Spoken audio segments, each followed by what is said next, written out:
The Volkswagen Virtus is Vento's replacement and must thus hold up to a lot of standards and expectations the Indian market had on its predecessor. The Virtus is based on the heavily localized MQB A0iN platform, which also the Taygun from the Volkswagen stable is based on. As to what the name means, Virtus stands for several qualities including valor, manliness, excellence, courage, character, and it was mainly perceived as masculine strengths. Because of this, it was a frequently stated virtue of Roman emperors. It was thus symbolized as a deity. Does it stand up to all of this? Let's find out exactly that. Hi guys, this is Shift and Search, your search engine's destination for quality automobile content.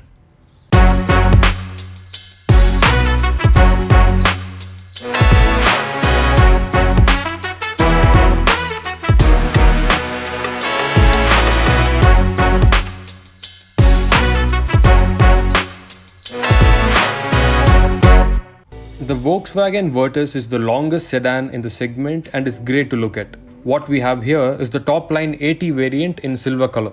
Up at the front, the car gets an all-LED setup for the headlamps, which also includes the daytime running lights. You also get a halogen unit for the fog lamps to aid with visibility. A chrome strip runs to either ends just below these lamps. The front also has a chrome insert with the Volkswagen logo in the middle, and this runs all the way at the center and appears to be an extension to the headlight, which is a neat touch. The car also has a prominent and muscular lines on the bonnet and has a great stance from up front. Moving on to the side, it has a very prominent shoulder line throughout that accentuates the length of the car. The A, B and C pillars are blacked out, and again a chrome insert runs through the window line. ORVMs and door handles are body colored, whilst the door handles have a chrome portion to them. The car appears slightly raised towards the back and the ground clearance is apparent. This makes the 16-inch tires appear a tad bit smaller. Diamond cut alloy wheels look great. The back has the LED tail lamps, which are good to look at. You also have the Volkswagen logo in the middle. The Virtus name is present here along with the TSI badging. At the bottom runs a chrome insert at the ends of which there are reflectors for safety. Reverse parking sensors and a reverse parking camera is provided at the back. A shark fin antenna is also provided here. Underbody protection is provided at the front. Panel gaps are also tight and consistent. On the whole, the car has an appealing and striking design with lots of sharp and angular lines that makes it superb to look at. It looks a lot like the Volkswagen Jetta, which is great. In my opinion, Volkswagen has nailed it in the looks department. Right before entering the car, if you haven't subscribed to our channel yet, make sure to stay subscribed for more genuine automobile content. For getting inside the car, request switches are provided on either sides of the car, which is a neat touch. The ORVMs also open and close automatically when locking and unlocking the car, which adds to the bells and whistles. The doors open wide in 3 steps and closes with a decent thud. There are a lot of hard plastics all around, but the quality is good. There are no harsh edges anywhere, which is great. The interiors are a combination of beige and black, and this adds to the roominess of the cabin. The dashboard design looks good and has an island-like shape between which the infotainment screen is located, whilst the rest of the portion is covered with glossy plastic. The island goes all the way to either ends. Quality of power window switches appear to have gone down, but is decent nonetheless. Only the driver side window gets one touch up and down functionality.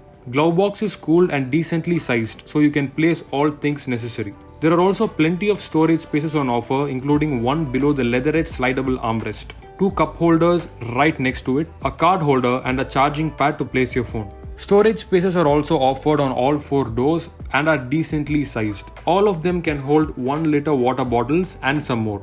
Back pockets are also provided at the back of the front seats. Infotainment system offers a host of functionalities and is super responsive to use, which is quite important. It of course has Android Auto and Apple CarPlay. Apart from this, GPS is provided and you can view several stats of the car from here.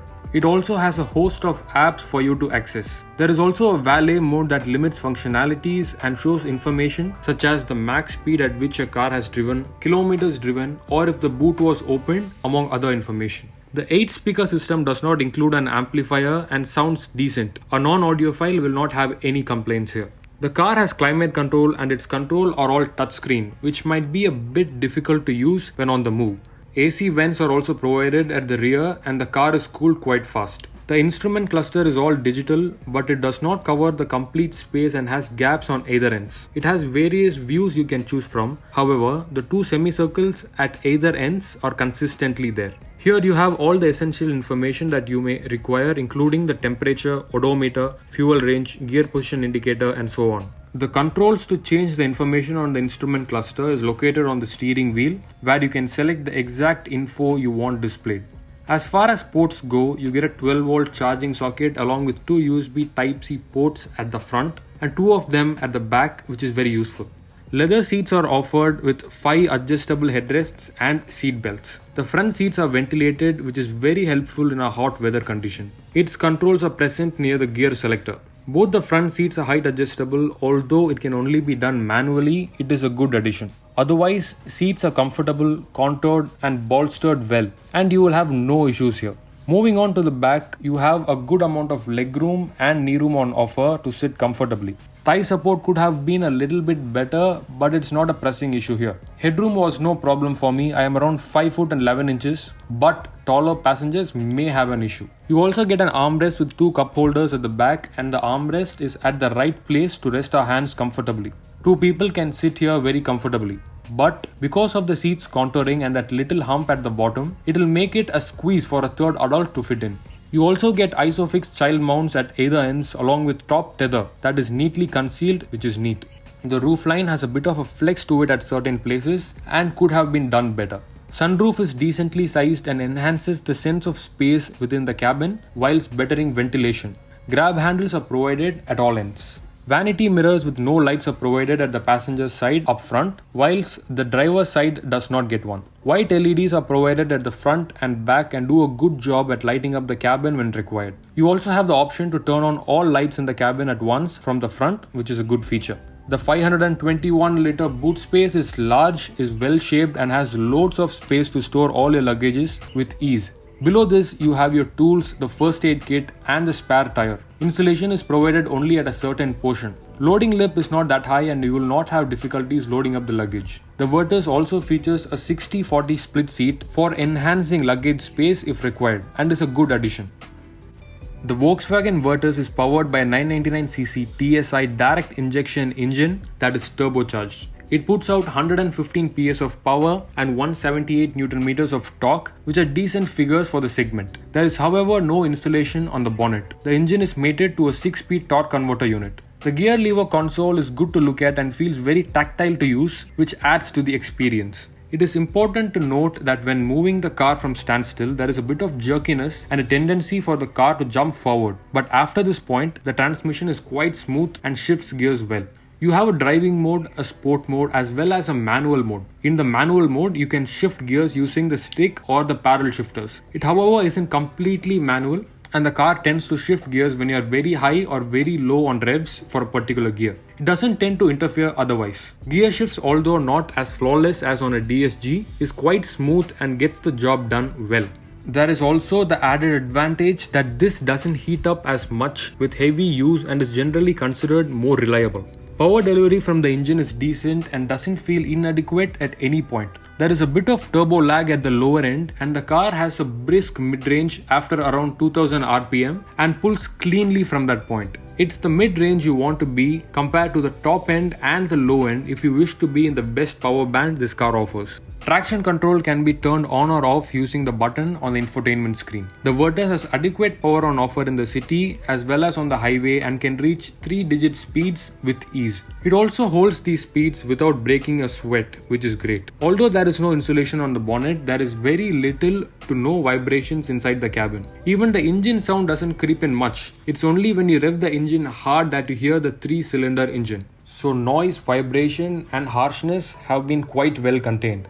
Suspension is on the stiffer side. Whilst the Virtus soaks up the smaller bumps well, the bigger ones are felt inside, but not to the point where it affects the ride. It is a good setup overall. Because of this stiffer suspension setup, on higher speeds, the car is definitely more stable. The car also tends to move less when braking and taking sharp corners. This instills confidence and encourages you to drive faster. Brakes work really well and have a good bite to them. They are confidence inspiring even in tight braking situations. This car gets Goodyear Triple Max 2 R16 tires and they offer a good grip on all surfaces. Tire noise is not that high and they also offer a good braking performance, so no issues in this regard. The Virtus is also city friendly owing to that very light steering wheel at low speeds. You can turn it using just 2 fingers with ease. The steering also weighs up well at higher speeds and feels great to use. The quality of stock used for the turn indicators and wipers are great and feels solid to use. The steering wheel has good contouring to it and feels good to hold. The switches for the headlights is a typical Volkswagen switch and is of great quality too. The controls for the cruise control are provided on the left side of the steering wheel and are of good quality. Ground clearance at 179mm is no issue at all, and the car didn't scrape even over bigger potholes and speed breakers, which is great and absolutely a must for our Indian terrains. From within the cabin there is good visibility all around, but the ORVMs and auto dimming IRVMs, which are great to look at, seem to be a tad bit smaller. Wipers are adequately sized and do a good job cleaning up the windshield. Looking back from the driver's seat, the view from the rear windshield is restricted partly because of the 3 headrests. You can make it up with the rear parking camera while reversing. Rear view camera is of decent quality and rear parking sensors are useful, but the car doesn't come with adaptive guidelines which could have been included. The car also has a start-stop functionality which turns off the car when you stop and starts it fast when you need to move. This is a feature added to better fuel efficiency, and this can be turned on or off using the button near the gear lever, which is good. Speaking of fuel efficiency, the car has an ARAI rated mileage of 18.1 kilometers per liter and offers somewhere around 13 to 15 kilometers per liter in mixed driving condition, which is a good figure. This number may get higher or lower based on how and where you drive the car. This, being a turbocharged engine, is sensitive to throttle input in terms of the fuel efficiency.